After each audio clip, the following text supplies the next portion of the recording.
முதல் படத்தில் ராதிகாவை நீங்கள் ஏற்றுக்கல. ஏற்றுக்கல இல்லை, அப்போ உருவம் அப்படி இருந்தது. அவங்க உருவம் இப்பவும் படம் பார்த்தா தெரியுமே, தத்துக்கு புத்துக்குன்னா அவங்க ஒரு மாதிரியாக அப்படி தான் இருந்தாங்க. இன்றைக்கி இருக்கிற ராதிகாவுக்கும் அன்றைக்கி இருக்கிற ராதிகாவுக்கும் எவ்வளோ வித்தியாசம் இருக்குது. அவங்க ஃபஸ்ட்டு படத்துலேயே ஒரு வேண்டா வெறுப்பாக வேலை பார்த்தாங்க, அவ்வளோதான்.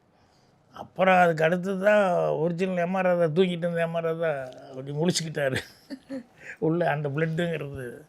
அதுக்கப்புறம் இல்லை நான் இது ஸ்கோர் பண்ணி ஆகணும், அதை பண்ணேன் இது பண்ணணும்னு சொல்லிட்டு. இல்லைன்னா ஃபஸ்ட்டு படத்துலேருந்தே வந்து டப்பிங் சென்ஸு அது இது எல்லாமே அவ்வளோ பிரமாதமாக இருந்தது. டப்பிங் எல்லாம் ராதிகாவே தான் பேசி.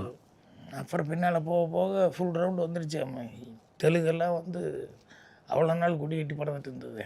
இன்றைக்கி அந்த கெட்டப் இப்போ கடைசியாக ஒரு படம் தாய்க்கிழவி, அதை பார்த்தா பிரமாதம். நான் ஃபோன் பண்ணி பேசினேன், இங்கே அவ்வளோ பிரமாதமாக கெட்டப் மட்டும் இல்லை, லாங்குவேஜ் பேசியிருக்கிறது கூட. தன்னுடைய கலை வாரிசு அப்படின்னு எம்ஜிஆர் உங்களை அறிவிக்கிறதுக்கு என்ன காரணம் அப்படின்னு நீங்கள் நினைக்கிறீங்க? ஒன்று வந்து படங்கள், அவர் சொல்கிற படங்களில் வந்து அவர் ஒரு இப்படி தான் சொல்லணும், இப்படி இருக்கணும், அப்படி இப்படின்லாம் சொல்லுவார் இல்லையா. இப்போ பெண்கள்னால் பெண்களுக்கு ஒரு இது கொடுக்குறது, அதே மாதிரி வந்து எதுவும் ஒரு நியாயங்கிறது ஒன்று இருக்கணும் அப்படிங்கிறது. அப்புறம் லவ் வீரம் அப்படிங்கிறது வந்து அவருடைய கான்செப்டாக இருந்தது. நான் வந்து லவ் வீரம் இல்லாமல் இந்த இது இருக்கு இல்லையா, அந்த பெண்கள் அவங்கள மையமாக வச்சு அவங்கள வந்து கதை பண்ணுறது அப்படிங்கிறது.